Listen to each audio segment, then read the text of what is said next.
Hello, ladies and gentlemen. My name is Mike Larkin, one half of the S&M Show podcast, and I'm back today with another interview. I am on the line with former WWE superstar, $1 Million Tough Enough winner, MMA fighter, the man behind My Life, My Power, which is a great organization that we're going to get into here in this conversation. I'm on the line with Mr. Daniel Puder. Daniel, how are you, sir? Amazing, brother. How are you? I can't complain, man. Where I'm at here in Long Island, man, we had that snowstorm, and I gotta say, it's still a bit cold out, but the sun is shining, and I can't complain. I love it. That sounds great. Yeah, dude. So, I'm actually really glad I got to talk to you, man, today, because you did some great stuff with MMA. I mean, everybody remembers your WWE stuff. We get to talk Ring of Honor, New Japan. You're doing great things with My Life, My Power.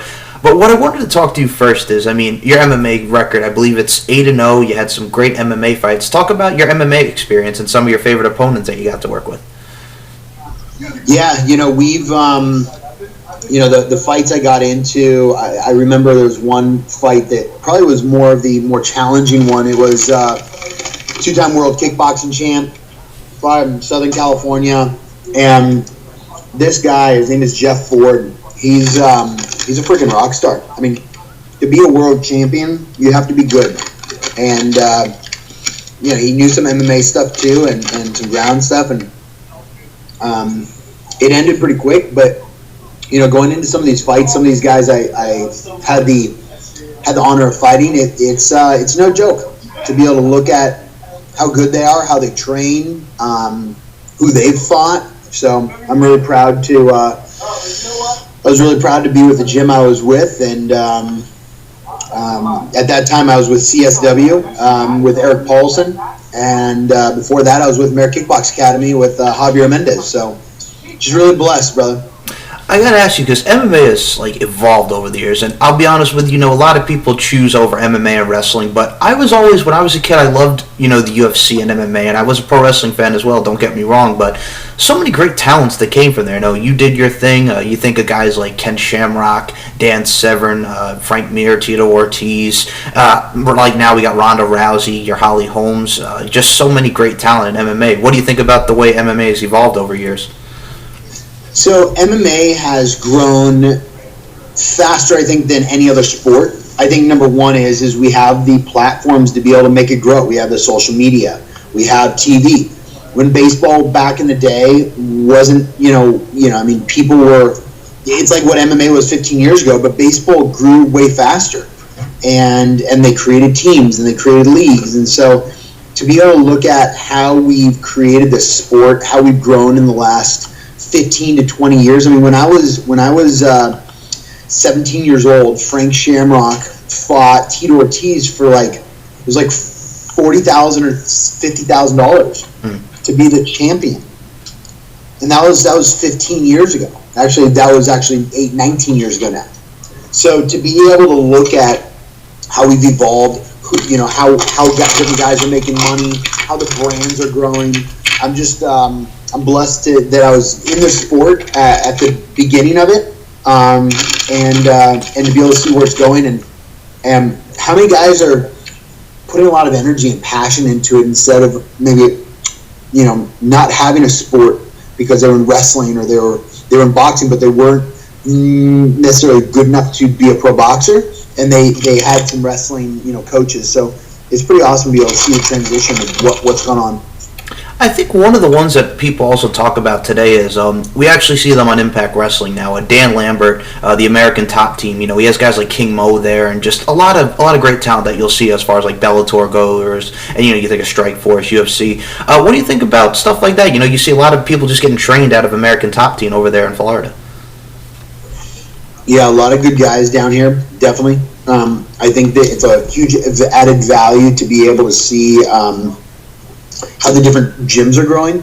Top Team down here, I've heard they're an amazing gym. I've never been there, but I think that popping up these fighters that want to make a legacy, the big names, the guys that the Shamrocks, the Javier Mendez's, the Silvas, they go back and they start a gym, and they don't necessarily just go into entertainment and do that, but they give back and they create a legacy with their name. And so I really like how they do that. I think it's a great platform to help a lot of other fighters. And if we don't have men and women like that, then we're not going to have what's possible in our future. So the more we do that, the bigger we're going to grow.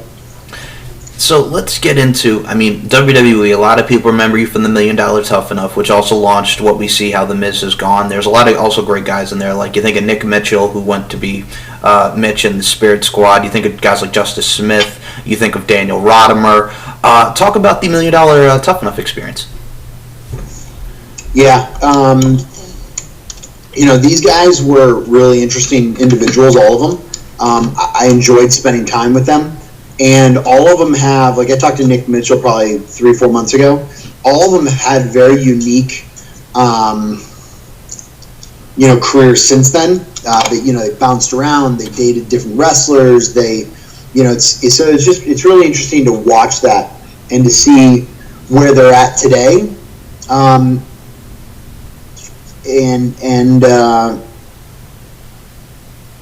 What they've made out of themselves or what they haven't made out of themselves, how they wasted their fame and their name not getting anywhere. And, I think about, all the stuff that you guys had to went through, with the obstacle, with the challenges and all you guys did. I have to ask you, though. I know a lot of people are we talk about the Kurt Angle thing that happened with, on SmackDown. And this actually goes back to 12-year-old Mike Larkin here just watching that. And I'm just like, whoa. Something happened. Just talk about that whole experience with Kurt Angle and what happened. What went down? Yeah, so WWE they told us that day go out and do it. Just go hard.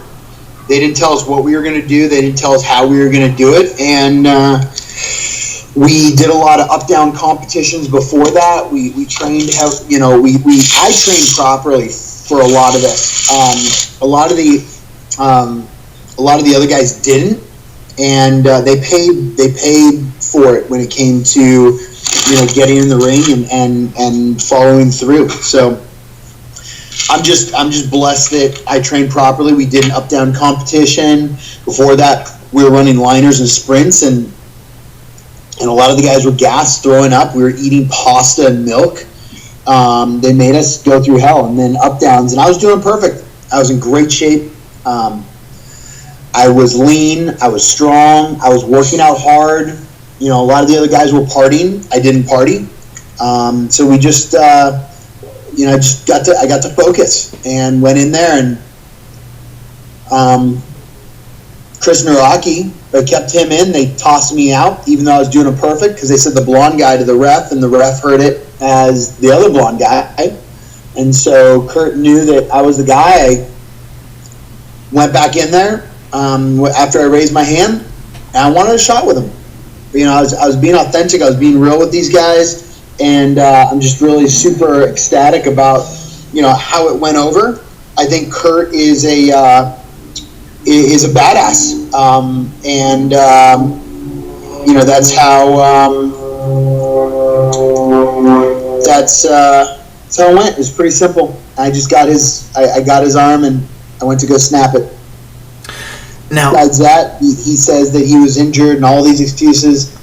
I didn't think gold medalists actually had excuses, and it's sad to see where he's went to just creating excuses for his life and not manning up and saying let's do it again.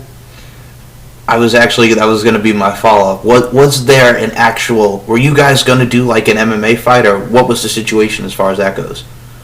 Yeah, we were going to do an MMA fight, and that never panned out. He didn't want to really fight.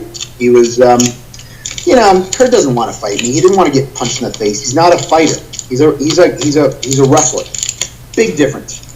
Definitely when you get into a cage with me, it's a little, I would have kicked him a lot and hurt him. And I don't think he wanted his ego and his body to be beat up that bad. And he saw, that I don't even know if he could have passed a drug test. So I challenged him. I was ready to take the fight contract. It's sad that he didn't want to. One thing that actually very much interested me about your career overall, Dan, is Were you actually supposed to? You can clarify me on this. Were you supposed to have a MMA battle with Tank Abbott? Was that supposed to come into fruition? Was there something that was supposed to go on between you and Tank? We were going to originally, and then it didn't work out. I would have loved to fight him. It would have been amazing. I mean, yeah. I mean, I personally, myself, as far as MMA fans, Tank had a great career, and everybody remembers the WCW run. And personally, I would have loved to see it myself. But yeah, it's just things unfortunately don't come into fruition. And then, like I said, we mentioned the WWE run. We talked about the $1 Million Tough Enough, Kurt Angle.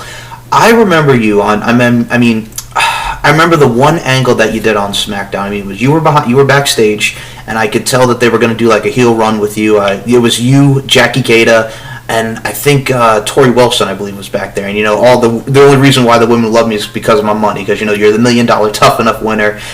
What was like the direction that they were going to go with you? Because a lot of people remember the Royal Rumble 05 with you, Guerrero, and Benoit and Holly just chopping you to bits in that. But what was the direction that they were going to go with you and your character? I have absolutely no clue. Mm-hmm. They never let me in on it, and I don't think they knew what to do with a fighter.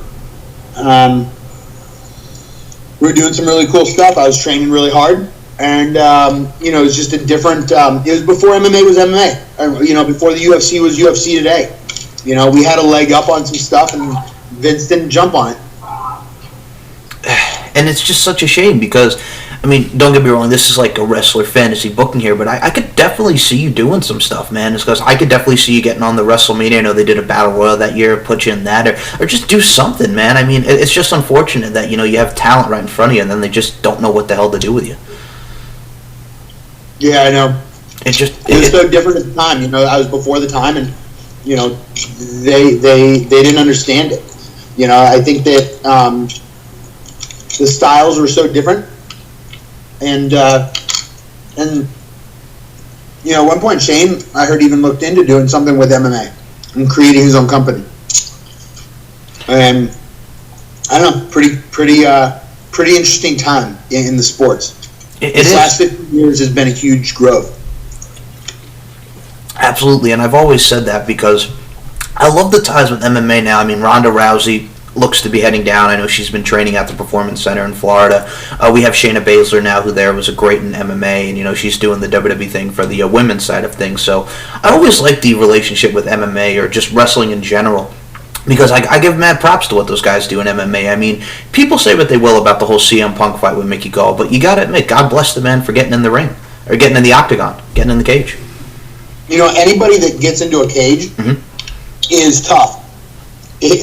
If anybody wants to talk smack about the CM Punk thing or whatever else, CM is tough. Like, to be able to have that much pressure on you and not be a top fighter is not an easy thing. It's not, and I mean, it takes a lot of discipline and just a lot of hard work that that goes into it. Yeah. One thing I will ask you, Dan, before I transition to some other stuff as far as wrestling, and we're going to get into my life, my power, I got to ask you, as far as the WWE goes, I mean, like I mentioned the backstage segment and, the Royal Rumble. Talk about your experience at the Royal Rumble, I mean, being on, like, one of the big fours, and just talk about, I think you might have done some house show matches with Bob Holly at the time. Talk about working with Bob and the Royal Rumble experience. So, Royal Rumble was interesting. I didn't really understand what was going to go on, and they threw me under the bus. And before that, I was working with Bob Holly really hard. I would go out there, build the ring, connect with the guys, spend time with the guys, have Bob Holly bump me around, or other guys teach me things. I was working really hard on it, and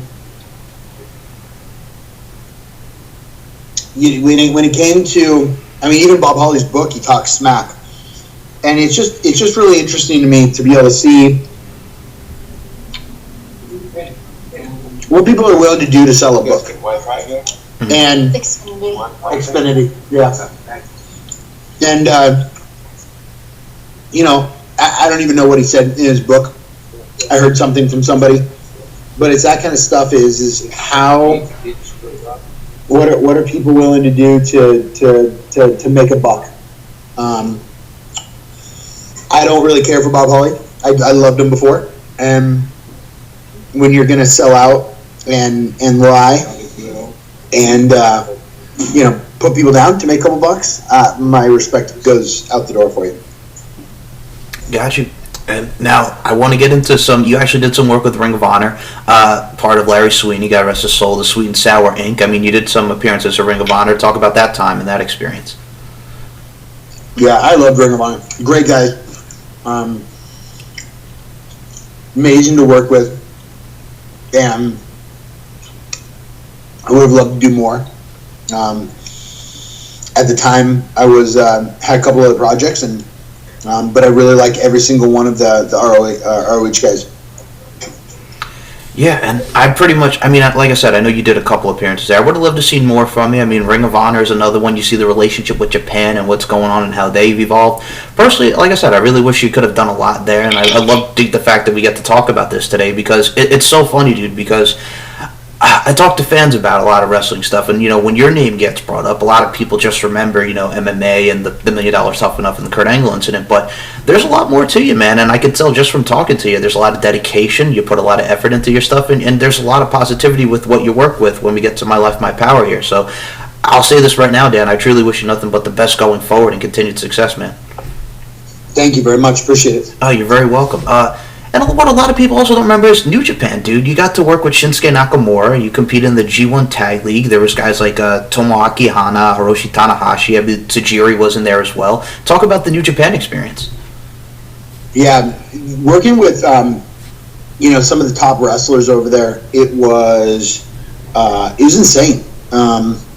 Different world, different type of wrestling. It was more of a mix between MMA, a little bit harder than pro wrestling. Working with Shinsuke was probably one of the really coolest things because when I was 17 years old, he came into our MMA gym in California, so I knew him for 10 years or so. I didn't know him well, but getting to spend some time with him and tag teaming with him was a huge blessing. What he's doing now and where he's at, I'm really excited for him and thankful that I got to spend time. When I was 17 years old, I got to train him in MMA, working with him and beating him up a little bit because he was doing pro fighting. So, it goes around, comes around, helps each other, and I really love Japan. I loved going over there a few times and had a great time. Now, we're going to get into My Life, My Power here. I mean, you do so much great work with guys like police officers, schools, parents, youths, just everything. And you work a lot against, like, preventing bullying, and it's great. It brings a lot of positivity. Talk about how you got into My Life, My Power, and just, how did this whole thing come into be? Yeah, we started it a few years ago, 7 years ago, actually, to really make impact on kids who were committing suicide from being bullied, and it just grew from there. We've been around the country. We've built a great brand. We're focused a lot on how to help people get from where they're at to where they want to go. And with our GPS for Life curriculums and our university course now at Nova Southeastern University, with our different corporate partners that we've been doing stuff with around the country. A lot of the stuff we're doing is emotional intelligence growth and helping people create more EQ in their life so they can become more successful and significant. And like I said, the thing with today's society is, I mean, I think we could see it. A lot of people judge, and it's unfortunate because you want to see, like, I'm more like, I'm about positivity. I try not, and respect is key with me because, I was raised by two great women, my mom and my grandmother, God rest her soul, and they taught me respect. My grandfather taught me respect. I have, my southern relatives, the southern hospitality. There's that discipline in you. Do you see that, like, nowadays? A lot of people, touch upon the millennials and just that lack of, like, entitlement that we see now, or just lack of respect. I mean, do you see that nowadays? I mean, it's unfortunate that we have that. Yeah, I think it's not, it's yes, I do see that completely, and I think that the challenge is more corporations are having more problems hiring and it's only going to get worse. It's going to get worse for the employee, and it's going to get worse for the owner. What employees don't understand is that every time they quit, it costs the corporations money. And every time it costs corporations money, they can't hire or invest or spend more money into their employees. So it's a unique concept to be able to look at the future and the current state of corporations, and seeing these students at the university level that we work with, or even some of the corporations we work with, people have a very challenging time with emotional intelligence.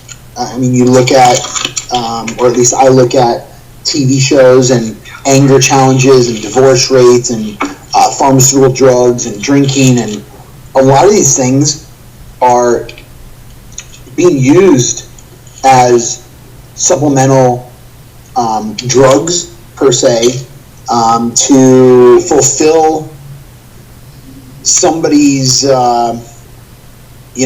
internal way that they view themselves.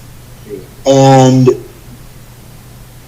our kids are learning the same exact thing, and so we wonder why they want 20 likes or 50 likes on their social media, is because they're trying to create the value and fulfillment, because they're so afraid of being insignificant. And the future of our kids are going to get even worse because they don't care to understand, because they think that, like, boys are born in America and their dads tell them, don't cry, suck it up, be a man. And so how do we expect our males to be open and vulnerable with our females? And then we tell our females, be a princess, and you get this concept across the board of be a princess, that's who you are. And then the girls they create an expectation that everything will be given to them. And I'm not saying this is all across the board, but I've seen different trends like this, and it's not helping our kids define themselves. We're telling them who they are. And so I have a saying that says, you're guaranteed to be brainwashed. When you're awake, you can start choosing who you're brainwashed by. And so what we get to do in our lifetime, if people really want to have that significance and success, is we get to understand how to love our kids at a very young age, how to inspire them, motivate them, and how to show them through our own example of being committed and have follow through in our lives. And I think that from what I've seen, we don't as a culture have that. And our kids are being raised wanting to be superstars because they're just trying to feel loved. I even go to some restaurants, and you look at the restaurant and you look at the kids, there's a whole family of 8 there, and all the kids are on their cell phones or tablets. And so it's just, to me, it's an easy way to, give them something to do rather than actually paying attention to them and helping them connect with you and understand with you. Because how do we expect our kids to get emotional intelligence or growth or wisdom in their own life if we're just putting them in front of a screen? So we're up against some major challenges, and the generation today, I think that's like 50 and above, 60 and above, really screwed themselves because they went after more stuff, and less love. And now their kids, one of my buddies yesterday, he told me, he goes, his wife, all she cared about, his ex-wife, all she cared about was bigger house and nicer car. His son, at one point, he drove up in a minivan to pick up his son and his kids, and his son didn't want to ride in the minivan because there's a minivan. Mm-hmm. I told him, you should have left your kid on the side of the road and said, get a ride home. but we've created these monsters, per se, in our society, and that's what they're growing up as. And now, we have kids that, they're totally addicted to just trying to find their love and connection, and they're so disconnected from being a human. It's more of like what they do. So the generation today that's older, they're getting put in old folks' homes. Their kids don't care about them as much. And then I see some other families that they're raising their kids right. They're growing them. They're loving them. They're connecting to them. And they'll get the results that they put in. So it's interesting to be able to see who puts more stuff and money and this and that as a value point rather than love and time and connection and understanding how to grow. I mean, how many parents do you know that actually show up to a parenting workshop once a year? Not a lot. Every year. I don't know one personally. I don't know one. And if you were an executive or a business leader or a manager, you want to make more money and grow. So we're willing to put, or how often does a couple go to couples counseling or vision coaching or purpose coaching and get a coach for their marriage or relationship, but they don't do that for their kids, or they do it for work, but they don't do it for relationships. It's insane to be able to see that we spend our time and our effort with making money and getting stuff, but we really, at the end of the day, we might say by words that something means something to us, but it's the actions and the time, because time is the most valuable thing we have. It's the actions and the time that are put into something that create what you really stand for. And the thing that's key there too is, people talk about positive and negatives about everything in life, right? So social media that you mentioned there, a lot of people talk about the positive social media, interacting with people and stuff like that, which is cool. And then you see the negatives of, a lot of the stuff that happens with Twitter and Facebook and everything. I mean, even if you look at YouTube, one of the recent things, everybody's getting on the Logan Paul thing, which that was terrible. He's doing the thing in front of the dead body, and he publicly apologized for that. So obviously you could see a lot of the positive and negatives that we see as far as social media goes and everything really in general. So yeah, man. I mean, what do you think about the whole take as far as what we see now with the social media? Like I mentioned there, like I mentioned Logan Paul and just the Twitter and Facebook and everything that we have nowadays. I think that social media can be good. I think that if you're on it 8 hours a day and you're trying to get some likes, if you're using it for a purpose to connect and communicate with a fan base, with getting your business out there, with communicating with your friends or your family, I think it's awesome. Sharing things.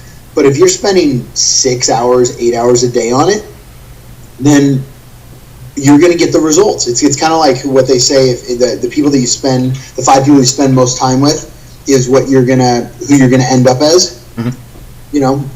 If you spend most of your time in front of a TV and cell phone, it's whatever's on that TV and cell phone that you're watching that you're going to end up as. I mean, I watch every day, I would say an hour to 2 hours of between different guys. I would say, from Tony Robbins to Gary Vee to who else have I been watching lately? To the Mulligan brothers, they have some really cool highlight videos. To E.T. Who else? Impact Theory, Tom. I mean, these guys, I love the stuff that they create. They create great content. They interview people. Andy over at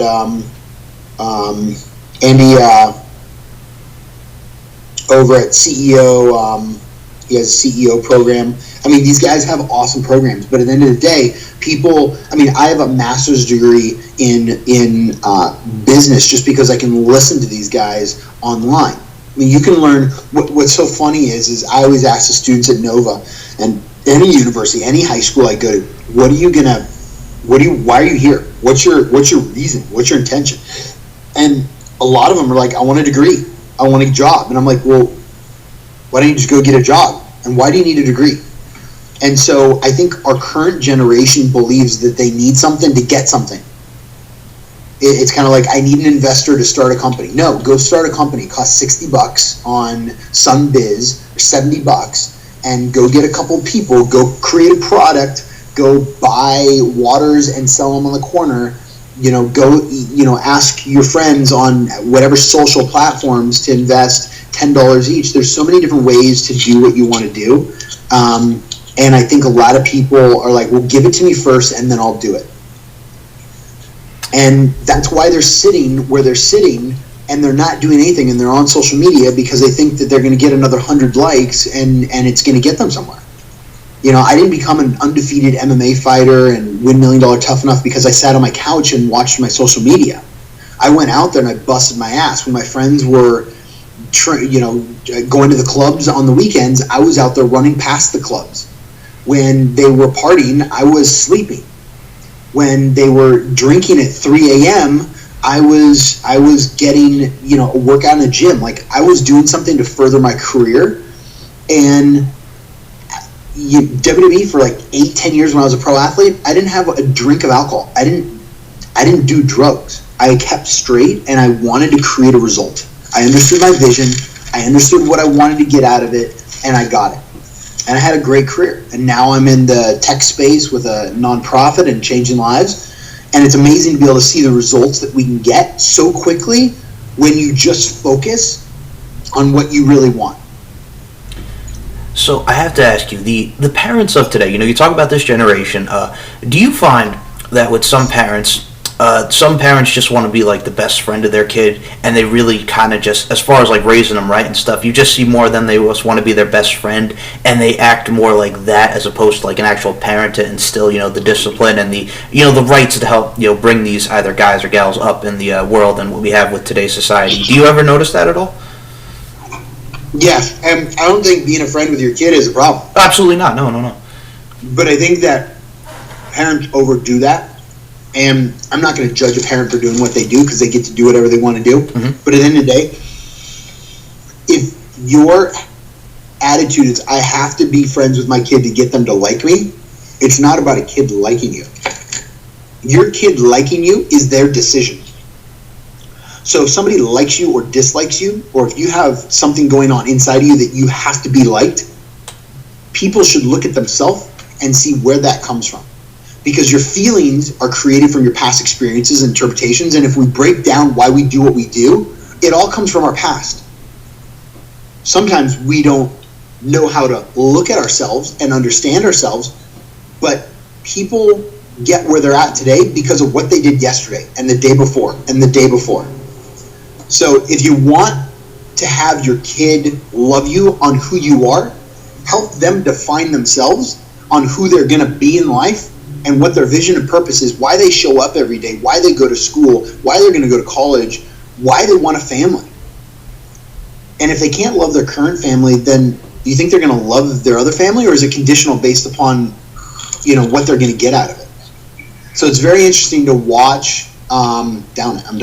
It's very interesting to watch different people and the results that they get out of what effort they put into something. Because you can put effort into the gym. It's like somebody going into the gym for, every day for a year, and you don't know how to work out, so you're not going to get the results as what you could have if you know how to get those results. And it's so funny because I have parents call me and say my kid's doing drugs or drunk all the time or whatever else is going on in their life, and they have no clue because they've never spent the time to actually solve the problem. They've never spent the time to understand why their kid is who their kid is.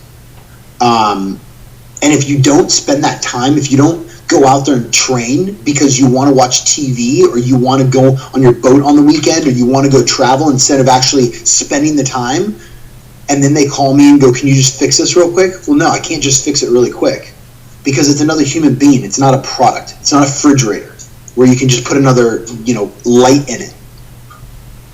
It's somebody that actually has 15, 20 years, 30 years of subconscious thoughts and programming, and now you want it fixed overnight because you didn't give a shit the last 15 or 20 years. So to be able to start looking at how humans treat humans and how humans show up for other humans, it's despicable a lot of the time, and nobody really gives a shit unless it's about them right then and what they get out of it.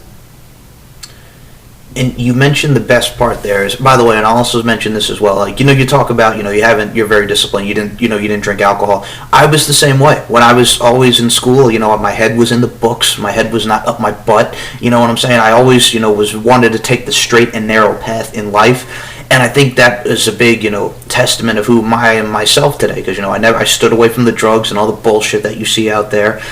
And don't get me wrong, we talk about bullying and stuff like that. You see a lot of anti-bullying out there, the Be a Star organizations. I know you guys help, programs to help combat bullying. Talk about, man, the bullying today scene, you know what I mean? We have a lot of anti-bullying stuff out there, and I think that really helps today's society, that there's a place for it. I think anti-bullying stuff is crap. Okay, go ahead. When you tell somebody don't do drugs and don't bully, the subconscious does not register the no or don't before that word. So our kids today, you can look at the spikes on when they said the war on drugs, don't do drugs. When they did the DARE programs, don't do drugs. More people were doing drugs. And so to be able to create a result, it's not actually talking about what's going on, a surface level on what they're doing. It's who they're being and how they're showing up and how their emotional intelligence is so low, they don't even know what's really going on in their life, that they have to do something to get a feeling. They don't understand how to create that feeling based upon their interpretations of what they want. So what we've done is from my perspective, we've dumbed down people in general to say just don't do this or don't do that. And we think it works. And there's just as many kids committing suicide every year. There's just as many kids overdosing. There's more kids overdosing. Like, look at this last couple of years on the fentanyl and the freaking heroin and everything else going on. I mean, it's a complete crap show, I believe, on what we've done as an American society, and the politicians that are putting these things in place and the campaigns and the grants should be fucking ashamed of themselves. Yeah. The thing is, too, and as someone who has competed, I got to ask you, someone who's competed in both, in MMA, and we talk about how, that's evolved. With the wrestling game, I mean, we see things regress. I mean, we've seen, WWE's house show numbers have gone down. You look at the ratings compared to what it was back in the day with the Attitude Era. Is there anything that you could see as far as someone, who's competed with the WWE and who's competed in wrestling, Dan? Is there anything that you see that they can have like this turnaround, if anything? You mean a turnaround can you phrase that question one more time? Sure. Is there anything as far as like you could see like a turnaround, possibly with like fans or just in numbers or anything? Because you see like the ratings go down compared to what like you see and like we had with the Attitude Era back in the day. Is there anything that you could see as far as like wrestling like with a turnaround? Because there's a lot of regression that's been going on with today's pro wrestling product. Yeah, I think that everybody's fucking fake. So I think not everybody, but most people, most of the wrestlers, they're not real. They're not real badasses. I'm probably one of the, who else is a badass there? Who else is a legit athlete? You got a bunch of actors that want to show up that think they're tough, and they've never gone through tough stuff. I love some of the guys out there that are pro wrestlers. The Al Snows, he's a badass. Mm-hmm. Love him. Bill DeMont, badass. You got some guys back in the day that are just badasses. But today, Ryan Reeves, like, come on, really? Like, he looks like he's like 400 pounds on all juiced up, but at the end of the day, he can't wrestle. I out-wrestled him. I arm wrestled him on TV. I kicked his ass. It's not hard, to be a real wrestler, you have to be tough. And Vince McMahon has gone for looks and entertainment to make more money, rather than actual personalities that care about people, and programs like their anti-bullying programs, complete crap. At the end of the day, what do? Show me science, show me data, show me how you're going to solve a problem. They don't care. So the challenge is that WWE is becoming fake, and people know that deep down. UFC, on the other hand, is outdoing them, outperforming them, because they're real. Their fighters are badasses. Their fighters care and give back. It's a different world. And the only way to turn around, I believe, is to be able to take real people and put them in and on TV and show the world what's possible. And put real programs into schools. really solve some problems. But they don't give a shit, and people can tell that. And I think that more stuff we get on social media and TV, I believe that more people know what is authentic and what's not. And the thing is, too, we mentioned not giving a shit, which that's unfortunate what we have with today's society. What is it? Do you think like people have just lost their passion, or is it just like the times, or what the hell is going on with today's society? Well, it's a big fear-based thing. People are scared that they're not going to have enough. And at the end of the day, in our culture, if you don't have the newest shoes, you don't have this, you don't have that, then you're not enough. Because we don't teach our kids at a young age to define themselves and love themselves. We tell them that if they don't get good grades, then they're not going to become anybody. If they don't go to college, then what the fuck are they going to do? If they don't grow up and be mature, it's like, no, why? Like, enjoy life. Love yourself, have fun, create what you want with your life. You don't have to have a white picket fence, a dog, a wife, and 2 kids. Create the life you want. Go travel, go have fun. Wait to have kids for a while. Go enjoy the world, go see what you want. But a lot of people, they fall into this bullshit of what they think the American dream or what their parents tell them to, and then they wonder why they're 30, 40, 50, 60 years old and they're divorced and they're miserable with what they do.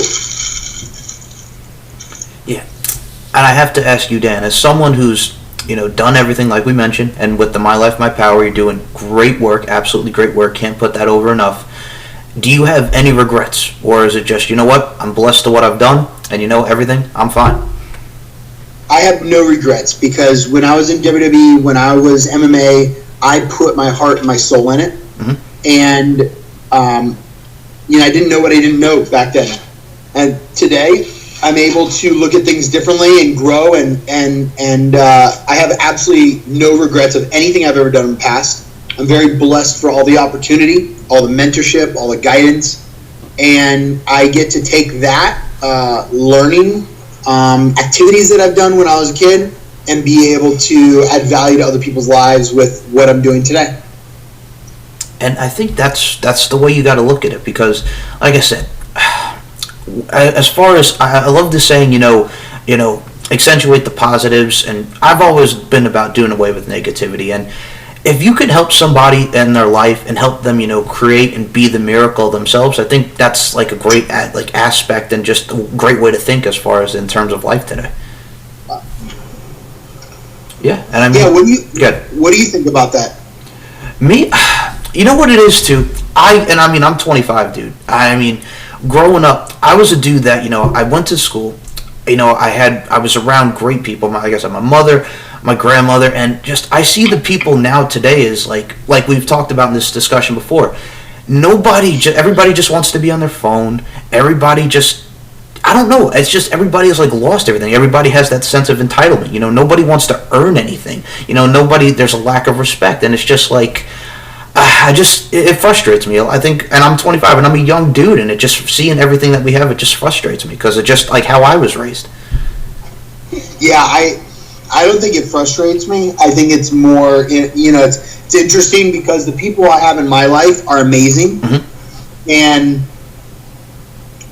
more people are having problems in their organizations and with their families. And more people come and reach out because they want a different life. And so I just get to sit back and continue what I do every day and be my best self and, be, the best family member I can be and just show up. And people start looking at that and saying, wow, how do I get that? That's what I want. And they don't understand the time and effort and journey I've gone on, but I get to show them how to do it quicker than what I did because now I have a roadmap. Yeah. And I'll say this as well. You do some work also with police officers and just with schools and everything. I got to ask you about the work with the law enforcement, just protect and serve. Talk about working with the police officers. So the ones I work with, most of them are great. There's here's the challenge. I love cops. I think that world should have some type of, definitely the world we're in today should have protection. And I just got a text from Chief Zipperman. He's a Miami-Dade LA Unified School District Police Chief, and he's such an amazing guy. I was just with him on Monday night, and we're working on having about 60 of his school security officers go through our black belt program. And so, working with them is great. The challenge is that, I'll take that. The challenge is that a lot of what's going on in the media is, I think, very fabricated. I mean, I think there's some facts on different things that have gone on, but I think that we expect a lot from our law enforcement officers. They put their life on the line every day for us, and there's some bad people out there. There, and it's challenging. It is, and the thing is too.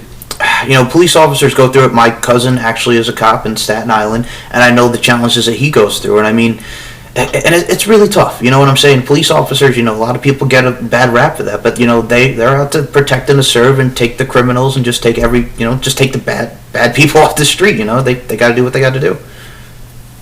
Yeah, and I see that that's not the solution necessarily, because policy trumps and dictates what they do. Mm-hmm.